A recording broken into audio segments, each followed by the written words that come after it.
सो 20 दिन में 10% is a good number, right? So अभी देखते हैं आगे क्या होता है। मैं आप लोगों को कुछ भी रहेगा, लॉस रहेगा, प्रॉफिट रहेगा, मैं आपके साथ शेयर करूंगा ज़रूर पीएनएल।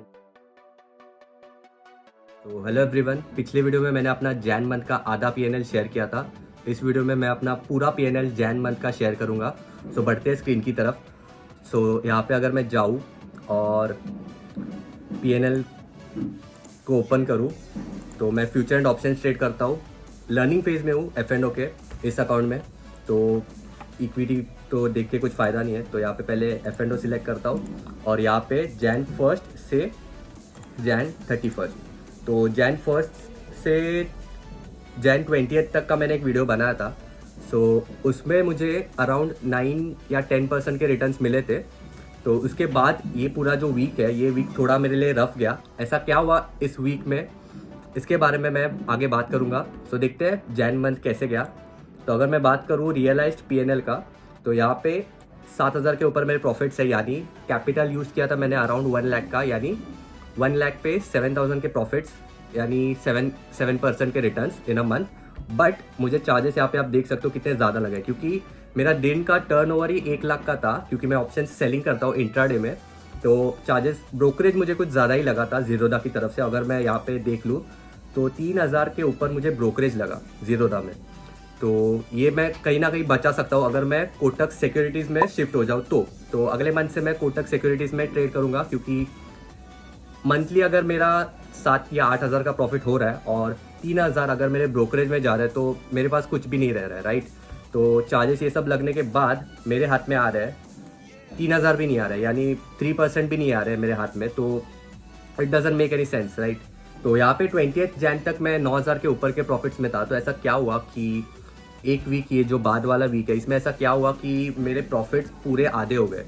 तो यहाँ पे बात कर रहा हूँ मैं, तो यहाँ पे आप देख सकते हो ये 2 दिन भी प्रॉफिट्स में गए छोटे छोटे। फिर यहाँ पे एक छोटा एक लॉस हुआ, फिर से एक यहाँ पे एक लॉस हुआ। बट इस मंडे को आप देख सकते हो यहाँ पे मुझे 4,000 के ऊपर के लॉसेस हुए। ये कहीं ना कहीं मुझे 2 या फिर 2.5K के लॉसेस हो सकते थे, बट जीरोदा की तरफ से फिर से यहाँ पे जीरोदा को मुझे ब्लेम करना पड़ेगा, क्योंकि उस दिन क्या हुआ, मैं ट्रेड लगा के चला गया और मैं अपने पीसी से देख रहा था, मैं मेरे लैपटॉप से देख रहा था कि कितना पीएनएल मेरा चल रहा है। बट एक टाइम ऐसा आया कि मेरे प्रॉफिट्स वहाँ पे बता रहे थे प्लस 2,000 समथिंग कुछ तो बता रहा था, और मैं उसी उम्मीद में था कि मैं इसको होल्ड करूँगा आगे भी। और प्रॉफिट चेंज भी हो रहे थे, टाइम टू टाइम चेंज हो रहे थे, ऊपर नीचे हो रहे थे, 2,000 के करीब ही नाच रहा था प्रॉफिट। बट 1-1:30 बजे जब मेरे फ़ोन से मैंने लॉगिन किया जीरोदा में, तो मेरे फ़ोन में जो पीसी में बता रहा था ना 2.5K का प्रॉफिट, वही मेरे फ़ोन में -2.5K बता रहा था। तो मैं हो गया कंफ्यूज कि मैं किस पे भरोसा रखूँ। दोनों भी मेरे अकाउंट सेम थे, लैपटॉप में भी वही अकाउंट था, मेरे फ़ोन में भी वही अकाउंट था। बट लैपटॉप पे +2.5K बता रहा था और फ़ोन में -2.5K बता रहा था। तो जैसे ही मैंने लैपटॉप के क्रोम पे, जैसे ही मैंने रिफ्रेश पे दबाया, तो +2.5K का सीधा -2.5K हुआ। तो मैं हिल गया, मैं एकदम शॉक हो गया कि ये क्या हो रहा है। मेरे आंखों के सामने मेरा प्रॉफिट 1 सेकंड में चला गया। मुझे पता ही नहीं चला कि मेरा एसएल हिट हुआ है। जीरोदा का जो क्रोम पे मैंने लॉगिन किया था, वहाँ पे रिफ्लेक्ट ही नहीं हो रहा था कि मेरा स्टॉप लॉस हिट हुआ है। अच्छा हुआ मैंने फ़ोन से चेक किया, इसलिए मुझे पता तो चला कि मेरा 2,500 के ऊपर लॉस गया है। तो जैसे ही मेरा लॉस हुआ, स्टॉप लॉस हिट हुआ था, मैंने एडजस्टमेंट किए और फिर बाद में आप देख सकते हो 4,000 के ऊपर मुझे लॉस हुए उस दिन।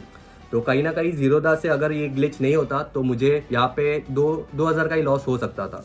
तो ये एक लॉस ऐसे ही हुआ। तो इससे भी मुझे एक सीखने मिला कि बार बार रिफ्रेश करते रहना चाहिए, क्योंकि ब्रोकर के साइड से कुछ ना कुछ फॉल्ट हो सकता है। अगर ये लॉस नहीं होता यहाँ पे, तो मुझे यहाँ पे 4,000 के ऊपर के प्रॉफिट्स हो सकते थे।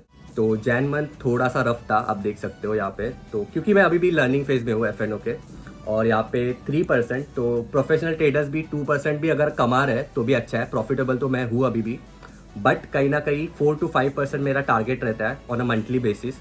बट ठीक है, जैन के मंथ में नहीं हो पाया हमसे, आगे करते रहेंगे हम कंसिस्टेंटली। बट अगर 2% भी आप अगर महीने का कंसिस्टेंटली कमा रहे हो तो भी आप बहुत अच्छा कर रहे हो, राइट? क्योंकि 1-2 महीने आपके हो सकते हैं कि आप 10% 20% कमा सकते हो, बट अगर आप कंसिस्टेंटली 2% या फिर 4% 5% आप कंसिस्टेंटली कमा रहे हो तो आप बहुत अच्छा कर रहे हो। और थंबनेल में मैंने जो लॉस बताया वो रियल है। फेब का महीना मेरा स्टार्टिंग ही बहुत गंदा हुआ है। फेब का जो बजट का दिन था, फर्स्ट फेब का, उसके दूसरे दिन मैंने ट्रेडिंग की थी। बजट के दिन मैंने ट्रेडिंग नहीं की, बजट के दूसरे दिन मैंने ट्रेडिंग की और मुझे वहाँ पे 12,000 का लॉस हुआ पहले ही दिन। और लेट्स सी फेब का महीना कैसा जाता है। प्रॉफिट में तो नहीं जा सकता, चांसेस बहुत कम है फेब का महीना प्रॉफिट में एंड होने के, क्योंकि जो पहला ही लॉस बड़ा हो चुका है और उसमें भी पूरी गलती मेरी ही है। मैंने स्टॉप लॉस अच्छे से फॉलो नहीं किया, इसके वजह से अभी भी मैं ये सब प्रॉब्लम्स फेस करता हूँ और कहीं ना कहीं लॉसेस मुझे बहुत कुछ सिखाते हैं कभी ना कभी। तो देखते हैं फेब का महीना जो भी प्रॉफिट या लॉस जो भी रहेगा मैं आप लोगों के साथ शेयर करूंगा। सो मिलते हैं अगले पीएनएल वीडियो में। फेब के एंड में मैं डालूंगा फेब का पीएनएल, आप लोगों के साथ शेयर करूंगा। सो तब तक के लिए stay curious and keep investing.